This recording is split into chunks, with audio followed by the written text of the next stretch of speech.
So my name is Rob Burley. I'm Director of Campaigns, Care and Support at Muscular Dystrophy UK, and welcome to the second of 2 online seminars that we're holding today as part of our Muscles Matter online seminar series, Living with a Muscle Wasting Condition in 2020 and Beyond. In this series of 12 seminars, we're exploring what it is like to live with a muscle wasting condition in these unprecedented times. 6 of the seminars are exploring specific conditions aligned to awareness days, weeks and months that are taking place, and the remaining 6 are looking at a range of topics relevant to anyone affected by muscle wasting conditions.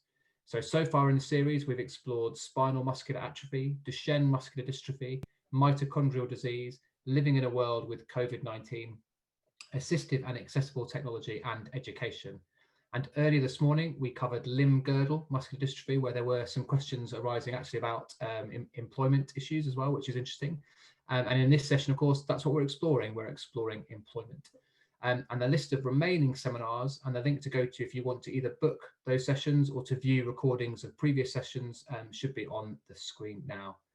Last week, we also held 2 interactive exercise sessions, and they're also available on our YouTube channel. So we're holding these seminars because for now, we're unable to bring our community together through our normal programme of information days, family fun days, national conferences and muscle groups.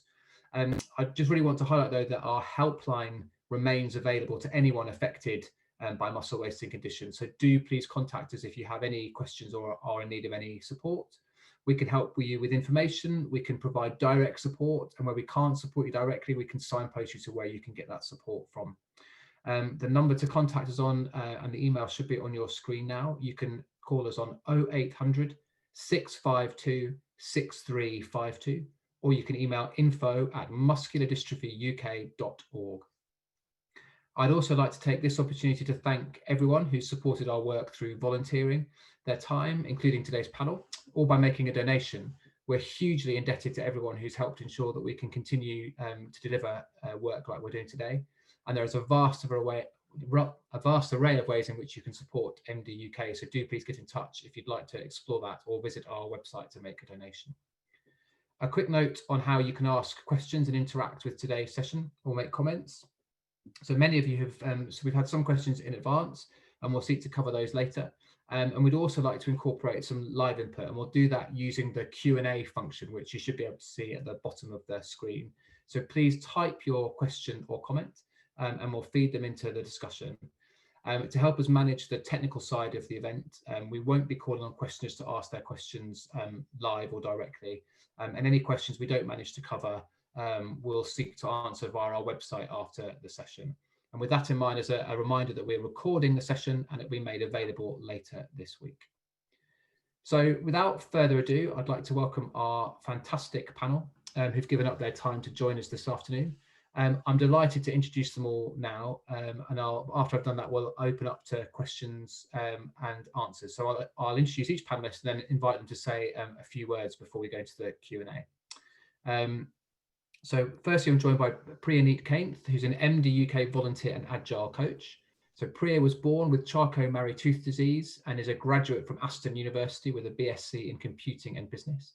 Priya held various roles at Deutsche Bank for 4 years and is currently at GlaxoSmithKline, working as an Agile Coach, and is the co-lead for the UK Disability Confidence Network. She has a strong passion and drive to help others to strive to achieve their ambitions in life, regardless of their disabilities. Andrea Russell is a Neuromuscular Care Advisor based at Addenbrooke's Hospital in Cambridge, and she's part of the team of 4 advisors that cover the East of England.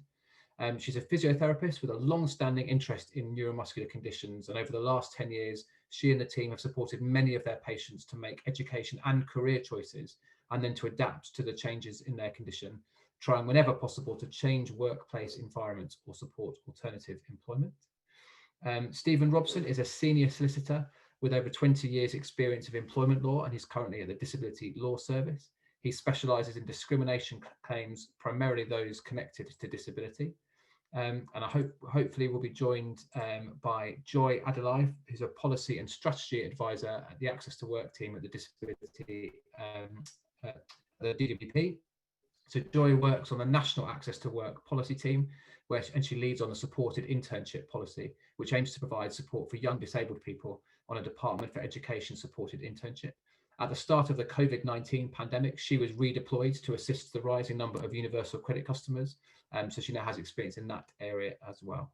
So as I said, I'm going to invite each panelist to say a few words before we move to the Q&A. And Priya, I know that you have to leave us at 12:30, so I'll come to you first. And if there are any questions for Priya, do please use the Q&A function and I'll relay these to her before she has to go. So Priya, could you tell us about your own experience in the workplace, as well as the support and advice you provide to disabled people to help them achieve their ambitions? Yeah, sure. Firstly, thank you, Rob, for giving me this opportunity to share my voice as well. Just before I go into the answer, I just want to give a bit of context as well. So, as Rob has given a bit of background around me, I also have a invisible disability. So I have a disability called Charcot-Marie-Tooth disease, which is a combination of muscle dystrophy and motor and sensory peripheral neuropathy.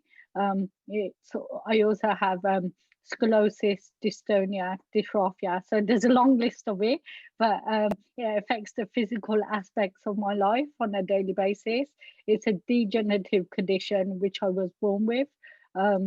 So my condition, my disability has affected me in different parts of my life, but it has never actually, well, I have never let it affect what I do in my life. And that also means how I've approached my way into employment, or into different aspects of my life, such as university and employment as well. My experience of going into employment has, I suppose, it has had some challenges of its own, but I suppose I've had my own experiences around that as well, and some have been positive and some have and always as well. Rob, would you be able to repeat that question again? Or yeah, so thanks. make sure Yeah, just to describe a bit of your own experience, but also how do you support disabled people with their their experiences in the workplace? Yeah, so my experience, it's been good. People in the workplace, so as I'm a co-lead within my current company, I'm more of a advocate and trying to make the change in the workplace, as I know that people with invisible disabilities, especially in the workplace, it's um, a lot of people have less knowledge of what these conditions could be and how to support individuals with specific conditions as well. So in the workplace, it's mainly where I help to support educating and putting on different events and um, yeah, opening up the conversations so that people um, opening up the conversation so people normalize the conversation around disabilities, visible and invisible disabilities as well. I feel this is one area, especially when we look at inclusion and diversity, we have loads of different layers. So you have the LGBTQ, you have the Embrace, you have loads of other different networks. But I find that the disability network is the least spoken about and least visible. And this brings a lot of challenges for those that are entering into the workplace, but also existing employees in the workplace as well. And not necessarily people that have a disability, but perhaps have a family member or a child that has a disability and they're working in the workplace. I don't feel that there is a lot of awareness of what support there is, but there is actually support there. So that's my experience of it so far, and I'm a massive champion advocate of helping to voice this and raise this as well, because at the end of the day, it's all about educating and conversation and helping others to learn as well. Thank you very much. And I'm going to put you on the spot with a question that came to me as I read your bio to see that you're part of the UK Disability Confidence Network. Could you just explain a bit about what that is? That sounds fascinating. Yeah, so within my current employment, we have employee resource groups, and part of one of the employee resource groups is around Disability Confidence Network. So this is a group where it's made of employees from employees that share same interest or have an interest in what this is, to help, as I mentioned, create a safe environment so we can normalize this conversation as well. And I think it's such a fantastic thing, especially where I currently work, that the company invests money, time, and appreciation to have these employee resource groups, because at the end of the day, we are all we spend a lot of time at work, so we need to be able to bring our true self to work. And in order for this, we need to feel safe, and where we have people that we could go to, or that environment as well. So yeah. Brilliant, thank you. And I'm afraid I'm going to keep you in the spotlight for a couple of moments longer, because we have had a question come in while you've been speaking, and I'm very keen to get the most out of you while you're with us. So I noted something you said as well, actually, that's come up in the question around kind of the issue of kind of visible versus invisible disability. And our question is, do you think it's easier to get support in the corporate world if your disability is visible instead of invisible? Which I think is an interesting discussion point we'll return to, but interested in your thoughts first. I'm going to say, from my experience, yes, it is.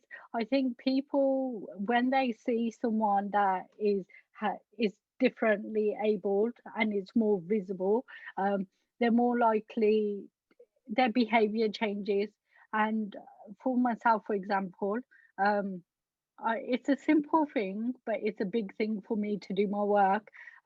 I requested an ergonomic chair, and because, Rob, you've seen me, people wouldn't notice I have a disability.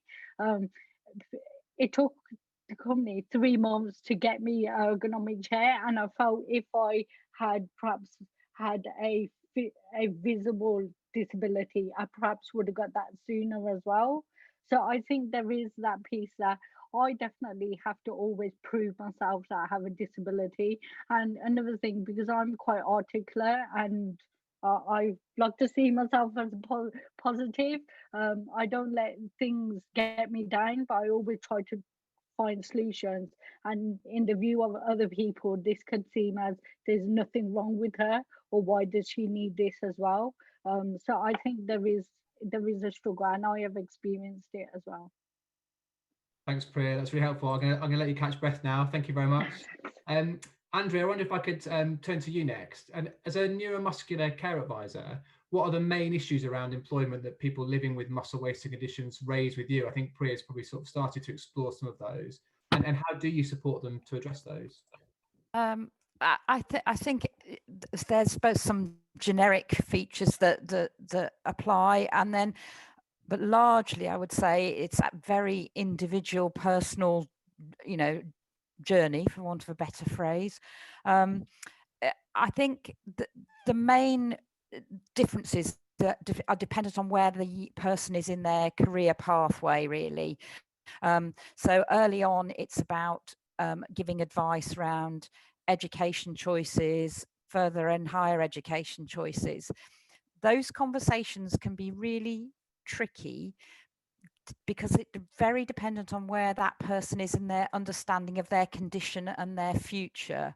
And so sometimes I find that end of the support the most challenging, actually, because you're painting, what most young people in their late teens, early 20s, the vision of your employment future is pretty hazy, and then we're trying to superimpose on top of that your what it may look like. And for us, it's normally a may, but conditions are very individual, and so it's very difficult to give people something really solid to lock into. Going sort of further on, once people are established in their careers, those discussions, it's very much becomes much more of a negotiation. It's about trying to educate employers and be an advocate and give the person themselves the confidence to paint a very clear picture of what their needs are going to be now and in the next few years. I think it's quite hard sometimes. People feel a little bit intimidated, and so they tend to do it on a piecemeal basis of solving one problem rather than solving the much bigger issue and trying to pull everything together. and look ahead for the next 2 or 3 years. And sometimes it's just giving people the confidence to do that, supporting them with letters and things. It's very much about trust. It's got to be about what you want to disclose to your employer and what you need to disclose to your employer about your future requirements. Sometimes I find it really difficult because I haven't got a clue what the actual job involves. So, you know, you need to educate us sometimes to give us an understanding.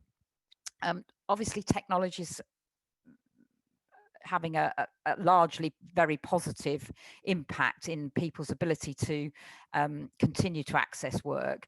I think we've got more people in work, and I feel we've got more people that we're going to keep in their current line of employment, or certainly in employment related to their current job. Sometimes we need to do a little bit of a sideways thinking to keep people moving forward. I guess the other factor is, and the hardest conversations are when people perhaps have conditions that we diagnosed in later adulthood, and they're on a very established career employment route, and it's going to be difficult to keep them in that role. And those are the toughest conversations, because obviously people have got financial commitments, and retraining, I think, is an area that needs a huge amount of work, and it's a conversation that always weighs fairly heavily on us, I think, really. So obviously most of those jobs, it is around people who are employed in very physical working environments, and sometimes it's very hard for us to see a way forwards, and people are often very tired because they're carrying on in the work role, and so you're dealing with a huge amount of physical and emotional exhaustion. Thanks, Andrea. Really struck by one thing you said in particular, which is around that idea of negotiation, it being a kind of more of a sort of a guided conversation, and that came up actually a lot in our last sort of theme session on education as well, in terms of negotiating with a school and talking about your needs. Priya, sorry to bring you in again before you leave us, but as your role as a coach, kind of what tips do you give people in terms of how they approach those kind of conversations with their employer if they do need to ask for an adjustment, or perhaps inform their employer for the first time they have a disability? It's really interesting, Andrea, because you pointed out some words there that I've had conversations with in the workplace. One's around the word disclosing disability and negotiation, and I think it loses that empathy out of this is a massive thing for some people, especially if it's come later in their life. One is around choice of words. I think it seems a bit fluffy, that response, but it's so powerful. A lot of people are going through so much dealing with the concept that they're having to change, or how is this condition going to affect me? What things am I going to lose control of? What am I going to have control of? So one thing is around the wording. I suppose I always say, like, it's not disclosing, it's sharing information. And when you say sharing, you have the control of how much you share and do not share. And it's also looking at the type of job you have as well, and also with a particular condition, how would that impact you doing your job, carrying out your job? Sometimes these are big decisions as well you have to make. Another thing is, I suppose, one's around sharing that information, really trying to empathize with it rather than thinking, right, this way, but being open with your manager. And if you don't have that strong relationship, there's always supporting companies. Like, I know for the company I work at, we have occupational health, we have the employee resource group, so there's a lot of resources that you could go out and reach as well. And I think it's a difficult one, but it's more talking to that individual and then seeing how they're accepting their disability, or where they are in the path of understanding that. I hope that helps. Yeah, thanks, Priya, and some really interesting points to reflect on about use of language. I think you're absolutely right. Kind of, we often forget the impact that with language we sort of choose has when we use it. And Andrea, in terms of when you have support for people who perhaps more sort of complex situations, where do you sort of signpost people to in particular for sort of further support if it kind of falls outside of the remit that you're able to help them with? I mean, I think it depends on the nature of the problem. It can be obviously to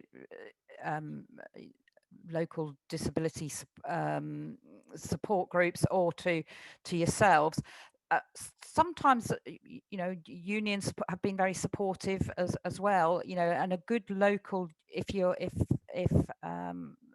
member of a union and you've got local support on the ground, they have been extremely helpful, particularly with some of the national employers actually.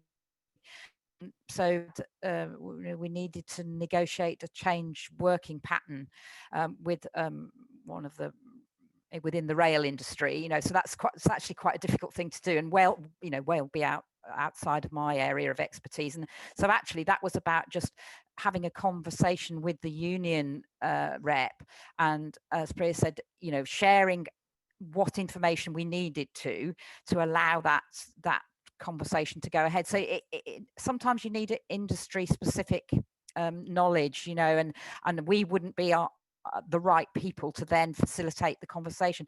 So I think that's important. It's thinking about who do you need to help support you have the conversation, you know, and if you need somebody to give weight to your conditions and medical weighting, then, you know, we can often provide that, sometimes much more in the form of a, you know, a letter of support identifying the problems. But if it's more about how the job role can be adapted, that might come from within in the workplace themselves. I would just say one thing: it's very different dependent on the size of employer. That has a huge impact, and we have some small employers that have been incredible, but they obviously don't always have access to the same resources. Equally, they're often quite flexible, so you can get things done quite quickly, whereas larger employers, you know, we've not that long ago did a big negotiation with somebody that worked in a lab within the NHS, and that was about buying very high-tech lab equipment, you know, so that was successful in the long term but very protracted, you know, so the time scales vary, and if you've left it too late to start those conversations, that's when things can get difficult. So timing is important, as well as confidence and security in starting the conversations. Thank you very much, Andrea. And Joy, I wonder if I can come to you now, and just for the benefit of people joining us, Joy's joining us by phone, so you won't sort of see her appear on the screen. Joy, I'm sure that many people joining us are familiar with the Access to Work scheme, although I do often see it referred to as one of the government's best kept secrets. So I wonder if you could provide an overview of the Access to Work scheme and the type of support that it can provide, and how people can apply to it. Perfect. Yeah, sure. So Access to Work is a discretionary grant that provides support for disabled people. So that support could be to help them get into work or to support those who are already in work. And when we say support, we're referring to fiscal support of up to £60,700 per year. The support can be in the form of a support worker, special aids and equipment, travel to work support, or even mental health support. So for instance, I know Priya mentioned earlier needing an ergonomic chair. That's something that would typically be provided by the employer as part of the reasonable adjustments expected by law. So Access to Work would provide support for anything above a reasonable adjustment. Recently, because of COVID, we extended the offer to support people during the pandemic. So we introduced a range of easements, a range of measures to further support people. So these were things like extending the time that people could submit their claim forms, extending support worker agreements, that type of thing. We've also ensured that those with drug and alcohol addictions are able to receive Access to Work support as well. And young people on a Department for Education supported internship or traineeship can also benefit from Access to Work support. Another thing I wanted to mention as well was we recently introduced something called the blended support offer. Now, this is very, very, very new. Essentially what it does is that there's 3 strands, and the purpose of it is to support people who are working from home and who might also need that flex to work from the office as well. So what it does, sorry, just give me a second. So what it does is that it provides support to work from more than one location. It also provides mental health well-being support for those who are returning to work after a long period of, for instance, being on furlough. It provides travel to work support for those who typically might not have needed the support to get into work just because of COVID restrictions and social distancing. And then it also prioritizes applications from those in the clinically extremely vulnerable group. So those are our most recent offers, so the easements that we've introduced and the blended support offer. The way that you can apply for Access to Work, if you're not already aware of Access to Work, is you can either apply online or you can apply via telephone. And obviously we've got a range of accessible measures as well. So that was a quick whistle-stop tour, but I'm sure if there are any questions, I'm happy to answer them. Thanks, Joy. And is there a central, sorry, Priya, do you want to come in now quickly before you head off? I just wanted to follow on from Joy. I actually use Access to Work and I had a very positive experience of it. It was a time when I was on my placement where it was like my employers didn't understand that I was actually going to leave work, but I went to Access to Work and it helped me into work. It kept me in work. So I just want to add a bit of my experience. Like, this service is really good. It helped me and it helped me to where I am now. So yeah. That's brilliant to hear, Priya. Yeah, but thanks, Priya. And I know, Priya, you have to leave us shortly. So thank you very much for joining us. Thank you. Really appreciate the time. Thank you so much. Thanks. And Joy, is there a sort of a starting point in terms of online for someone to go to access that kind of support? Is there an Access to Work sort of homepage anywhere, or where's the best place to go to sort of as a first port of call? So the best thing to do would just be to go on gov.uk and then type in Access to Work, and then a bunch of information will show up, plus an application page. Brilliant. Thank you very much. That's fantastic. Stephen, I wonder now if I can come to you. So we've heard some really fascinating insights into kind of the supports available and some fairly positive experiences and outcomes. But unfortunately, we know that disabled people can face additional barriers and even discrimination in the workplace. So could you perhaps provide an overview of the rights and protections for disabled people in the workplace and maybe the support that's available from the Disability Law Service? Thanks, Rob. As you alluded to just there, difficulties do arise, and obviously from our perspective, we get involved generally when things have gone wrong, which is unfortunate. But, and picking up on what Andrea said also, one of the main things we'd like to do if we had the chance is just to educate employers, because one of the main things which comes across through all of our work is that many employers as well as employees simply don't really fully appreciate the rights of disabled people under the Equality Act and the obligations that this places on employers. A basic view of the rights that come from the Disability Act, the simplistic way to say it is that there's a bar on discrimination against people with a protected characteristics such as disabilities, and you always have to be careful to ensure that you do have a disability as defined in the Act rather than just a condition. It's one of the main defences that any employer puts forward whenever a claim is brought, to say we don't accept that you the claimant have a disability, because there's a very specific definition which says you have to have a condition which has a substantial adverse effect on your ability to carry out day-to-day activities. And it's an easy get out for any employer to say you don't have a disability, therefore you can't bring a claim. Obviously for muscular dystrophy, most people with that will pass the test for having a disability, but it's the first hurdle you have to get over to bring any claim for discrimination. The basic rights on discrimination is that there's a bar on direct discrimination, which means that an employer can't simply say, you have a disability, we don't want to employ you, or we're terminating your employment because of that. In the real world, that type of discrimination is very common, but unfortunately, it's also generally the hardest type of discrimination to prove, because unsurprisingly, it's very few people will say, the reason I'm treating you this way is because you have a disability. So that's an issue which many people face, and it's happening quite commonly at the moment, because with the furlough scheme coming to an end, we're getting a lot of inquiries from people facing redundancy, and employers will have gone through a selection procedure and they'll have purportedly gone through a fair procedure, but unsurprisingly, the people with disabilities are quite often coming out as the people selected for redundancy. And they obviously there'll be denial that it's anything to do with their disability. They'll just have looked at other factors. But a truism is that when you're doing a selection for redundancy, it's quite easy to frame the question to get the answer that you want. Moving on, there's also a bar on indirect discrimination, which is one which is easier to prove generally. This is the situation where, without specifically saying that people with disabilities aren't welcome, rules are put in place which just make it more difficult for somebody with a disability to access the workplace.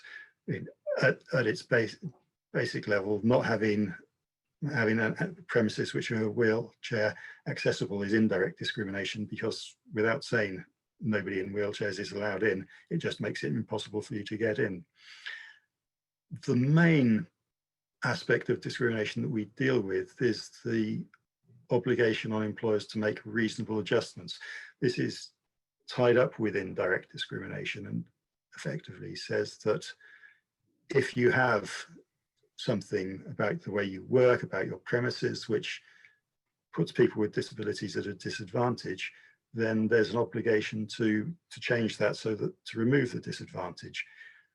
Obviously, it's reasonable adjustments, which means that they don't have to go to the ends of the world to make the adjustment, but the bar for them to get over to say an adjustment is not reasonable is quite high.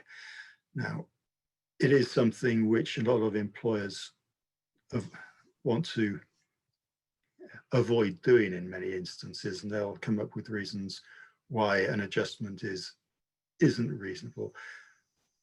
In the context of the current crisis, and probably one of the silver linings which has come out of the whole thing, is that in the past, many employers have always said that flexible working won't work, and especially when you've had employees who, because they have difficulty getting to work, would like to work from home.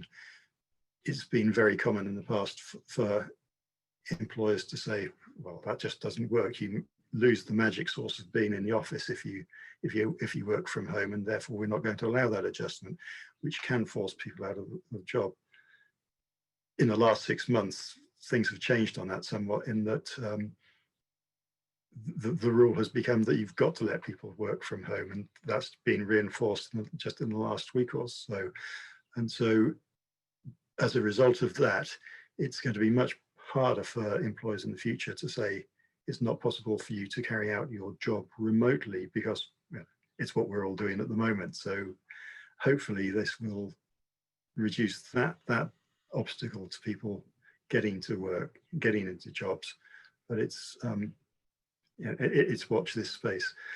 And the final type of discrimination I was going to mention was what they call discrimination arising from disability, which again is not where people directly say you have a disability, we're going to treat you differently, but it's when your disability has a consequence and they say, we're not treating you this way because of your disability, but you have a disability which stops you accessing the office, you have a disability which causes you to have more sickness absence than others. And they say, because of your sickness absence, we're putting you on a capability procedure, and this may lead to your dismissal.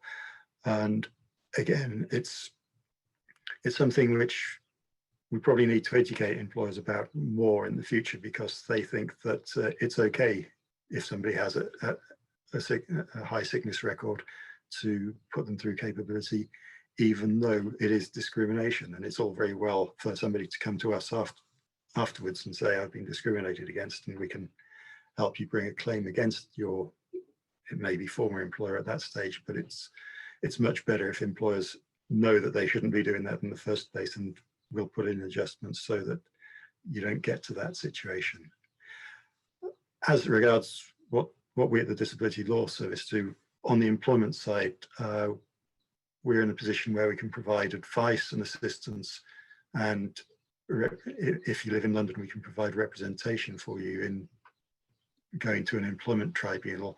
And that's after the event if things have gone wrong, and we'd much prefer you don't go there. And unfortunately, as with most law centres at the moment, the number of inquiries we're getting far exceed the number of people we have to actually deal with them. So whilst we are able to provide the help, we can't guarantee that we'll be able to do that for everybody who comes to us. But that's a very brief view of what the Equality Act says about discrimination, and I hope it doesn't sound too legalistic, and it's much easier to deal with when you get actual, practical examples of it. Thanks, Stephen. That no, very helpful and very clear, actually. Yeah, thank you. You and Joy have both mentioned this concept of reasonable adjustments, and Joy, I was interested in the fact that access to work is available to fund adjustments that go beyond the threshold. So just wondering, kind of, it sounds like a difficult threshold to identify, and Joy, in terms of access to work, is there a process by which you engage with employers as their employees make a claim to identify exactly what access to work would cover versus what the employer should be covering? Oh yeah, absolutely. So when the employee comes to access to work and applies to access to work, if they don't know what help or support they need at all, what we'll typically do is send out an assessor to carry out something called a holistic assessment. So that assessor will go to the employee's workplace, sort of just see what support that they think they need, have a conversation with both the employee and the employer. The report will be sent back to an access to work advisor, at which point the advisor will engage with the employer and have a conversation with the employer and the employee, discussing what will be supported by access to work and what we expect the employer to support. However, we do not enforce it on the employer. We often ask that the employee has to take up any issues that they have with their employer through a more legal route, because we don't have that capacity, we don't have that capability to take any issues up. But yeah, we always engage with the employer. Thanks, Joy. And Andrea, is access to work something that you self-signposting people to quite a lot? Do people know it's there, and is that helpful for them? Certainly, I think more people are aware now than in the past, and yes, we've used it fairly extensively in this region, and generally very positive experience overall. One thing I would say is, when you start any negotiation, sharing, disclosure, whatever you want to call it, try and keep good records yourself. That's really helpful further down the line. So it is just about making sure you've got a good paper trail of what discussions happened when, etc. Because if it does get difficult later on, then and more people are involved, having that information is really useful. Otherwise it's a bit of hearsay some of the time. And access to work, getting the timing right on that, so sometimes I think one thing we possibly get wrong is we don't involve access to work soon enough. And so my advice would be to try and push ahead with making your referral online or via the phone, as Joyce suggested. Great, thank you. I think, sorry, could I just quickly interrupt? Yeah, so just to reinforce Andrea's point, I think as soon as you have a job offer, I think that's the point in which you should sort of apply for access to work, just to ensure that support is in place in time for when you start that role, because otherwise there can be a delay. So I think as soon as you get that job offer, proceed with your access to work application. Brilliant. Thank you, that's really helpful. We've had another question come in, and do please sort of use the Q&A function for further questions, but a really interesting question, which I think opens up a real sort of area around kind of what we talked about earlier when Priya was with us about communication. And my immediate reaction to this question is also, is it an employer thinking they're doing the right thing but inadvertently not? So the question is around talking to their manager about workload. They say they don't want to give me certain type of work because they do not want me to be stressed, which could flare up my condition. So is the employer in their right to hold me back from doing certain aspects of my job, or can that be challenged? Steve, I don't know if that sort of come to you first, if that's okay with that one. That's not a problem. It is an interesting question, because you can see the employer probably may well think that they're doing the right thing by avoiding something which might cause a flare-up, but it may be a question of talking to them and explaining to them whether that's actually going to be the case. As regards whether it's discrimination, which is something you can do something about, all the types of discrimination, they talk about a bar on receiving unfavorable treatment because of your disability. And I don't know what the type of work is, but it's the $64,000 question there is only giving you one type of work and not another, unfavorable treatment. I think in most cases it probably would be, but it's something which certainly depends on the facts. Normally the first step towards resolving this, if you can't resolve it informally by saying to your manager, look, I can cope with this, I'll be able to deal with it, would be to go down the grievance procedure. Although I'm afraid that probably because of the number of years I've been dealing with this, I've become more and more cynical about most companies' grievance procedures, which can turn out to be simple window dressing. But yes, it is something you can take forward through that, and ultimately, if it is sufficiently serious, you would be entitled to bring a claim in the employment tribunal. That's not something to enter into lightly, because unfortunately it's a very stressful thing, and it was already a long drawn out procedure even before the current crisis arose, and the delays have got longer. So yeah, it's not something to do at the drop of a hat, but ultimately if this is impacting on your career, you can certainly take it forward that way. Thanks, Stephen. And Andrea, is that sort of, do you sometimes find that employers perhaps stumble into doing something wrong when they think they're doing something right, if that makes sense? And is that something you come across a fair bit? Yes, I think so. I think it's sometimes it is well intended. I think it's going back to a little bit the paper trail. It's really important to raise issues early in what are your employer's normal processes. So your performance review, appraisal, whatever it's called within the organisation you work for.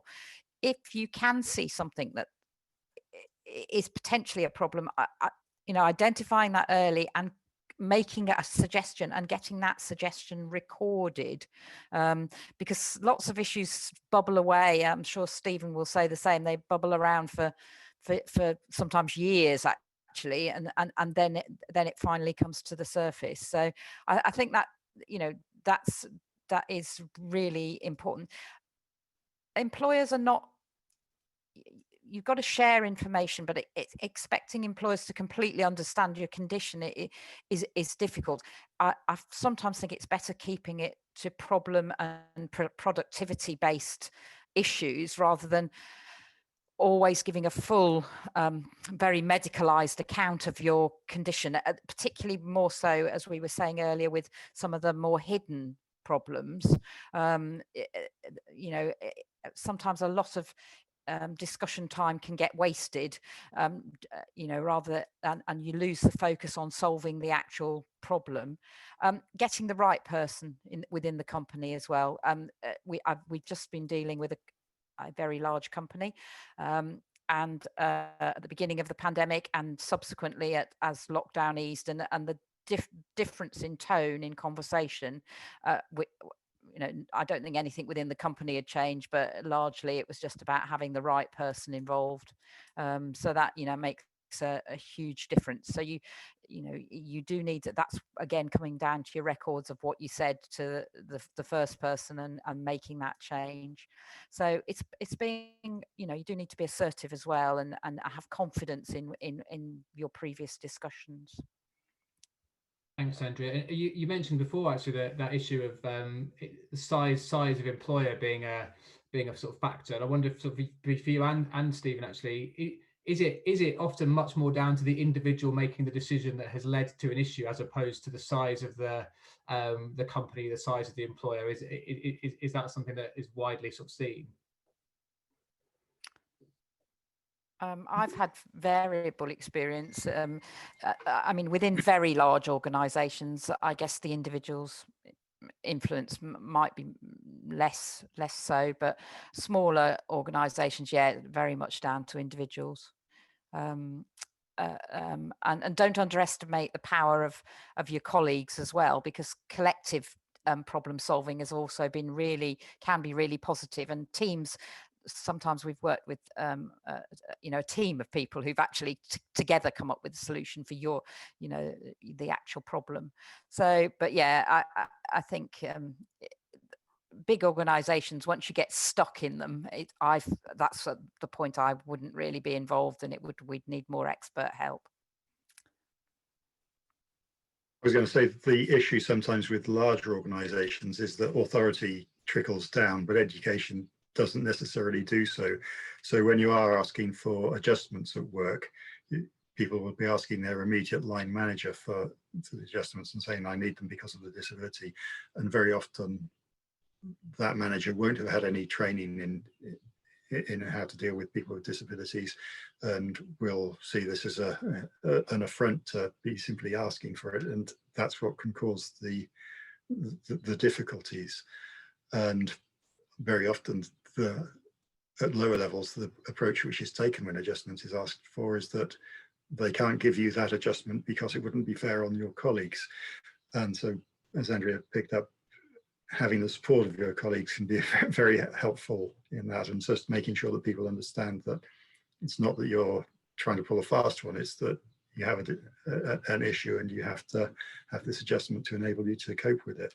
Because very, very often the mere fact that you have an adjustment which ostensibly means that you're, for instance, working fewer hours, doesn't mean that you're going to be doing any less work. Thanks, Stephen. That opens up a really interesting sort of aspect. I think, Joy, you mentioned that through Access to Work, that can cover the cost of a support worker in the workplace. And so full disclosure, I used to manage someone who was profoundly deaf, and we used the Access to Work scheme to cover their interpreter costs. And we had a colleague of theirs who had got the sense that interpreter was helping them write their emails, and felt that was a capacity thing, and therefore an additional support. So we had to be quite sensitive about how we approach that and work with our team to highlight why the person needed support from an interpreter, and why actually writing an email was a perfectly legitimate thing for that support worker to be doing whilst funded on Access to Work. Joy, do you help employers to communicate to wider staff about why Access to Work has been put in place and what that means for their colleagues? We do. So we do run presentations if requested by the employer. We also work with disability confidence. I think Priya mentioned it earlier as well. We work very closely with disability confident colleagues to speak about Access to Work, the benefits of it, why some people might need it, and the sort of support that comes with it. I think a lot of Access to Work, particularly when it comes to employers, is just about helping them to understand and helping their other employees to understand how the support that their one employee is getting doesn't necessarily mean that that employee is being favoured. It just means that they're being put on an equal playing field. And I think oftentimes that's the missing link, is that understanding. So yeah, we definitely do. That's great, thank you. We've had a question in that I think sees me become panellist briefly rather than chair. So the question is, does MDUK help disabled people or groups to access employment and financial support? So through our helpline, we can provide information support and also signposting to organisations like the Disability Law Service. Our advocacy service has a great record in helping people access financial support in particularly things like personal independence, payment applications and appeals. So last financial year, we supported over 900 people to secure access to financial support and adjustments that they were struggling to get in place. And I think last year was our record-breaking year in terms of, I think we secured a total of around £1.5 million worth of support for the people who use the service. So if you are having a difficulty, do contact us. And if we can't help you directly, we will certainly signpost. Like many organisations, we've had to reduce the scope of what we can provide in the sort of in face of the COVID-19 pandemic, particularly because we've got a number of staff on furlough. But when we looked at how we would adjust the advocacy service, what we did was we retained the ability to help people with PIP in particular and benefit. So do get in touch with us, and we can certainly sort of provide that support. I'm conscious of time, and we've got a few minutes left. So any final questions, do put them in the Q&A function. As we wait for those to come in, I'm going to ask a sort of final question and invite panelists to sort of say a few final remarks. And I guess a lot of what we've heard about in this session has been around open communication and kind of support. So in your final remarks, I wonder if you could let us know any role you think charities like MDUK could have in helping highlight some of the things we've talked about direct to employers and supporting people to have the kind of conversations we've spoken about. I'll pick on Andrea first, if that's all right. No particular reason. Oh, hang on. Okay. What do I think you could do to help? I think, you know, where everybody's reflecting on recent events. I think having support, really easily accessible support materials to share with employers. You've done a huge amount of work around supporting healthcare professionals and developing training resources and things for that. It wouldn't need to be as extensive as that work, but having something readily available that is short and concise, but helped educate employers around neuromuscular conditions. I think that would be helpful. Video type format resources. Certainly, it's something that maybe ourselves, people like Stephen, we could we could send that ahead. Really, all of us are very stretched at the moment, so anything that's generic. Working through examples actually, and working through there's a lot of people around who with neuromuscular conditions who've been in the workplace for a long time, and perhaps telling some of their story over a number of years and how they've had to adapt would be really useful for us as clinicians to share with our patients, because when I see people in clinic, to say, look, have a little look at this story of somebody who adapted their role over X number of years. I think that could be very helpful to us. Focusing and something on self-employment as well. We've got more people who are self-employed. It gives some huge positives, but also some very specific challenges. But I do think that's a route to look at, and so that it doesn't become a barrier. And some examples of where people have been in more physical jobs and how they've moved across to. We've had things like HGV drivers who've moved into more office space work on the logistics side of HGV, transportation companies. I happen to cover Suffolk, so we've got Felixstowe as a big example of that. So how do people make the changes? Often it is by doing something that's related to their previous work, but that some resources along those lines for employers and people with conditions would be very helpful. Thanks, Andrew. I think that's a really good point. I think the importance of the journey people go on and telling that story, particularly with a condition like a muscle wasting condition, which is by its nature progressive, I think brings in a really important element to that. So thank you. Stephen, any sort of final thoughts from you, please?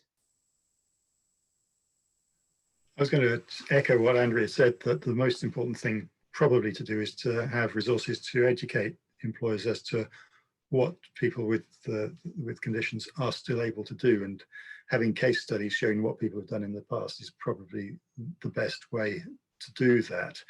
I think if you are publishing any information on what you can do, it's worth obliquely including information on the obligations that employers have. So without being too threatening, just making sure that they appreciate that this is a legal obligation to make adjustments and not just simply take the position that people with disabilities are more trouble than they're worth, which is often the way that they seem to approach these issues. But I think education is probably the best way forward. Thank you. And Joy, before I come to you, we have had a question come in that would be good to sort of cover briefly. I think, Stephen, this might be, well, it's one for the whole panel, but I'll start with you, Stephen, if that's okay. So when applying for a job and getting to the interview stage, should you talk about your disability and it being progressive, or try not to talk about it? And they've got, this question has mixed opinions. Is that sort of personal choice, or is there sort of a general sort of best practice you might recommend? You'll always get mixed opinions on this, and it is one of the most difficult issues that people with disabilities face when applying for a job. Under the Equality Act, the Section 60 says that employers mustn't take the fact that you have a disability into account in deciding whether or not to give you a job. The only exception is when the disability is going to stop you doing that job as such. And so, in theory, you shouldn't, there shouldn't be any harm in disclosing it. But as I said when I was talking about the different claims, the truth is that there are many employers who will use that, find another reason not to employ you if they know that you have a disability. Against that, there are other employers who, it's almost box ticking to think that they like to take on at least a few disabled people, and therefore saying that you have a disability can be a positive. So nothing fits every situation. If you have a progressive condition, you don't necessarily have to disclose it at the time when it's not going to affect you. And once you're in a role, if it does get to a stage where you need adjustments, you're probably in a stronger position to ask for them. If you're in a situation where you need adjustments right from the off, if you start the job, my view generally is it's better to say that at the interview stage, because it's going to come out. And if you only reveal that you have a disability after you've got the job, it can easily cause resentment and cause an employer to find a reason for you not to pass your probation, which they'll pretend is nothing to do with your disability. And the other way to look at it is if this is an employer for whom employing somebody with a disability is an issue, is that really somebody you want to work for? Obviously, beggars sometimes can't be choosers, but if you do have the choice, you'd rather go for one who's more positive about disabilities. Thanks, Stephen. Andrew, before I turn to Joy to say her final remarks, any thoughts from you on this particular question? I think people worry about it a lot, and I completely understand it. I think there's some new issues around video interviewing because of COVID as well. It's both solved some of the problems, but also that point where you share the information is almost less obvious because you've had a video interview. I think I agree with Stephen, really. I think if you've got something that is going to impact on the job role, then you need to share it, but plan that out and in a very positive way. And but it is difficult. I understand the anxiety it causes, and I'm always horribly cautious about giving advice about it, because I do worry that people reflect on it and wish they'd made a slightly different decision. Thank you. And so, Joy, over to you for some final remarks. And I wonder as well, you've spoken very clearly about the role of working in partnership with employers, but I guess, is there a role for groups like MDUK in our advocacy role to kind of work in partnership with the Access to Work team to make sure people fully understand what's available to them and how to access it? Yeah, absolutely. So just echoing what the other two have said, I think groups like MDUK definitely could do more in terms of speaking to employers, in terms of making sure that there are more materials out there for employers. I think events like this are definitely very helpful for both sides, so for us and for those who are on the call as well. I think from our perspective, so from an Access to Work perspective, I think we definitely could do more in terms of reaching out to groups like you. So currently we already have a stakeholder forum, one in England and one in Scotland. We're also working on creating one in Wales as well, just to ensure that we have that broad spectrum of representation. So I think definitely there could be more done, but I think we are doing a lot of groundwork, because there's no way the scheme could run or could work without input from those who are benefiting from the scheme. So yeah.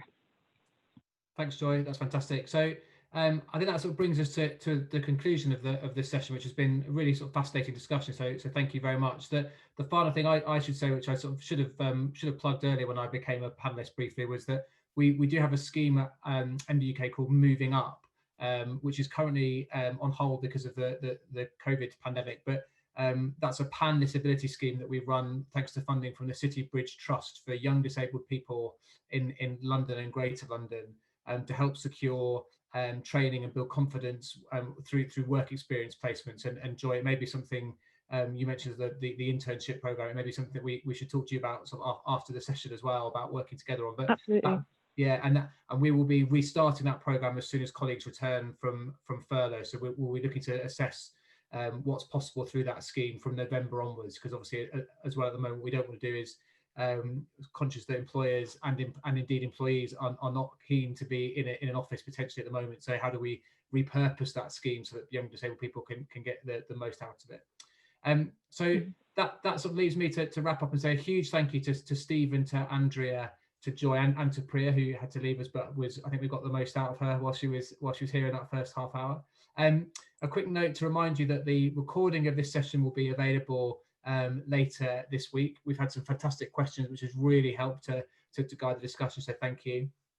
You can also book further sessions on our website, and you will be receiving an email shortly with a short feedback form, and it would be fantastic if you could complete that for us, so we know how to kind of shape these sessions in future and direct some of the resources. But a sort of final plug would be definitely contact our information line if you need help or you think our advocacy service can support you. And then Stephen, we look forward to lots of referrals to the DLS through that means as well. And thank you, Joy and Andrea. Thank you very much, everybody. Thanks for joining us this afternoon. Thank you for having me. Take care. Thank you. Thank you very much. Thank you. Take care, everybody. Bye-bye.